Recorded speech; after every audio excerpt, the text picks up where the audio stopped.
educadores e educadoras da rede. Meu nome é Débora e eu vim conversar um pouquinho com vocês sobre registros do planejamento. Primeiramente, eu gostaria de validar os percursos e esforços de todos e todas na construção dos seus registros. A escrita autoral é um processo que deve ser construído e aprimorado ao longo da nossa carreira. A carta de intenções vem trazer coerência entre os documentos da rede e o planejamento dos professores e professoras. Ela é o ponto de partida do trabalho docente, como já acontecia no plano anual, e articulada ao projeto político-pedagógico de cada unidade. No início do ano, ela traz, de maneira geral, a organização do trabalho dos professores e professoras a partir dos diferentes modos de organização do cotidiano, bem como as intenções quanto à organização dos tempos, espaços, materialidades e interações. Ao longo do ano, essa carta vai nutrindo o trabalho e o planejamento contínuo, até surgir a necessidade da escrita de uma nova carta. Uma outra carta alimentada com o conhecimento da turma pelos educadores e educadoras, com as hipóteses provisórias das crianças, com as curiosidades e incentivos das pesquisas e avaliações contínuas. Afinal, às vezes, modificamos alguma coisa na carta de intenções por meio das avaliações que vamos fazendo ao longo do nosso dia. É uma mudança de paradigmas. Os professores e professoras deixam de ser o centro decisório do planejamento e a criança passa a ocupar um espaço que direciona a ação deste profissional através da ampliação do olhar para potentes projetos pedagógicos a serem desenvolvidos com a turminha. O semanário contém o registro do planejamento para a semana, com a descrição das atividades a serem trabalhadas e com a sinalização da organização dos espaços, tempos e materiais que serão necessários para a realização das atividades. Porém, esta forma organizativa também centraliza as decisões do que será trabalhado com as crianças na figura dos professores e professoras. Desta forma, compreendemos que precisamos ir para além do semanário pensado desta forma. O exercício da escrita reflexiva contínua, através de pequenos textos ou notas que fazemos no dia a dia, ou observáveis ao longo do dia junto e com as crianças, tais como falas, aprendizagens potentes, descobertas, preferências, mapas conceituais, esquemas, registros fílmicos e fotográficos, além das produções das crianças, podem auxiliar na composição do próprio planejamento no que se refere às intencionalidades docentes de forma mais viva e concreta. É a materialização da progettazione. Estamos nesta construção de que o planejamento contínuo, lá do nosso dia a dia, do miudinho, daquilo que está no chão da escola, vai além de uma lista de atividades desconexas entre si ou pautadas em datas comemorativas. Este planejamento é fruto da escuta efetiva dos bebês e crianças, promovendo experiências que acolham e ampliem o repertório das aprendizagens. Por exemplo, a professora pode pensar em rotinas compartilhadas. Em algum momento, as crianças vão dar pistas de projetos pedagógicos. Quando a professora se propõe fazer rodas de conversas para discutir essas rotinas, elas podem conter algumas solicitações das próprias crianças, que podem conter massinhas, monta tudo, o parque, que são preferências delas, mas também a professora ou o professor precisa ter consciência de que os projetos pedagógicos também precisam ser negociados dentro dessa rotina. Dessa forma, as crianças vão poder fazer parte do planejamento também no seu processo decisório. O semanário é o instrumento de registro mais utilizado na rede.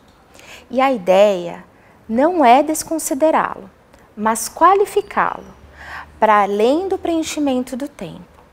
Não é deixar de organizar qual tempo ou espaço irá ocupar com as crianças, mas é ter clareza da intencionalidade do trabalho que será desenvolvido ali.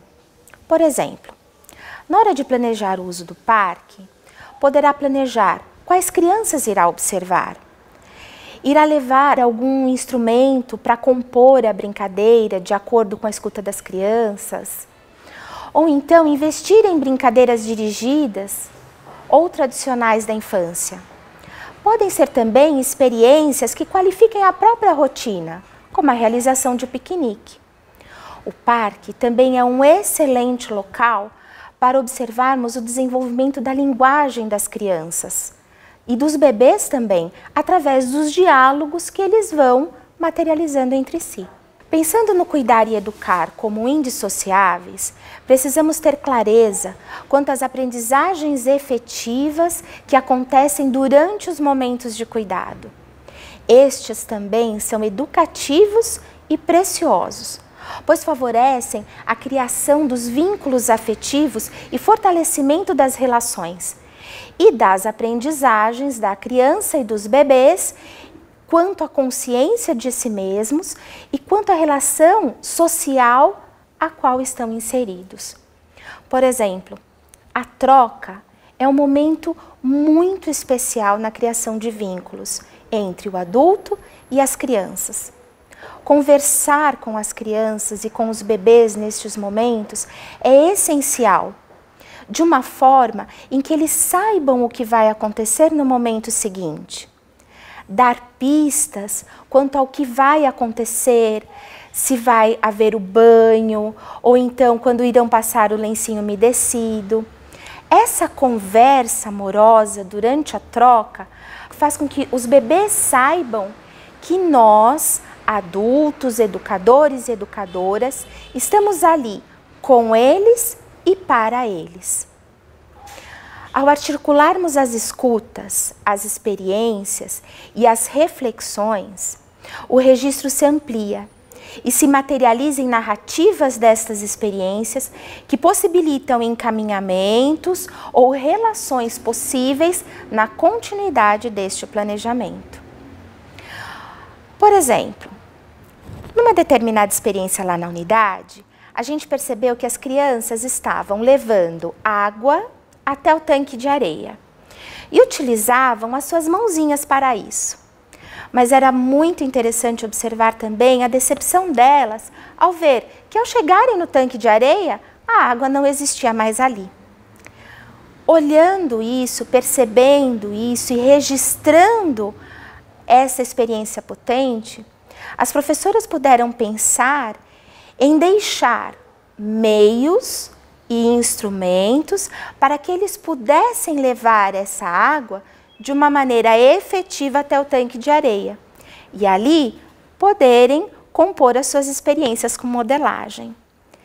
Por isso que a gente tem reforçado a importância desse olhar apurado em todos os momentos de experiências das crianças nos diferentes espaços das unidades. Essa forma de planejar nos relembra que a teoria pode conversar com a prática quando pensamos com antecedência as diversas ações dos professores e das professoras, desde a organização do material que será utilizado, o porquê desta escolha, passando por como ofertar essa experiência para a sua turma, chegando à escolha do instrumento de registro. Sabemos que todo planejamento precisa ser flexível para acolher o inesperado e porque a aprendizagem não é linear ou sequencial. Além da possibilidade do planejamento ser compartilhado com as crianças nas rodas de conversa ou com as famílias, é essencial compartilharmos esse planejamento com seus pares e com o coordenador ou coordenadora.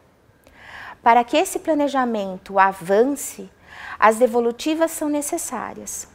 Uma possibilidade para essas devolutivas serem eficazes e eficientes é a utilização de boas perguntas, como por exemplo, o que as crianças aprenderam durante aquela experiência? Quais aprendizagens se efetivaram diante da proposta de determinada experiência? O que deu certo? O que não deu certo? Ou o que não deu certo e que de repente se revelou muito potente? Que relações estão sendo contempladas? O que eu vou propor ou o que eu posso propor para ampliar o conhecimento do mundo e da cultura no seu grupo? Como identificar a curiosidade e as hipóteses provisórias das crianças e como dar conta desta demanda? Conversar sobre essas questões, através do registro, vai indicar o formato que dá mais certo e que dá mais sentido a cada educador e educadora. Lembrando que este processo é autoral, mas demanda responsabilidade. Esperamos ter auxiliado a todos e a todas neste desafio que é registrar.